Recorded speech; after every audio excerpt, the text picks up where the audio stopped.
போகிற பாத தெரியலையே யா தந்த விதியோ.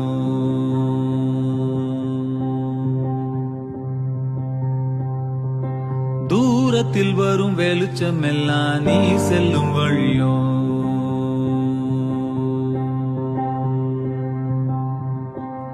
இங்கு பறந்து கிடக்கும் பூமி உனக்கும் தந்ததையா. இங்கு இருக்கும் அத்தனை சாமியும் உனக்கும் சொந்தமையா. ஓ குருவி பாட்டு சொல்ல வருவியா. ஓ அருவியே தூங்க வைக்க வருவியா. சிறகுகள் முளைக்கும் முன்னே பறக்கணும் கண்ணே. பறக்கிற திசை எல்லாம் ஜெயிக்கணும் கண்ணே.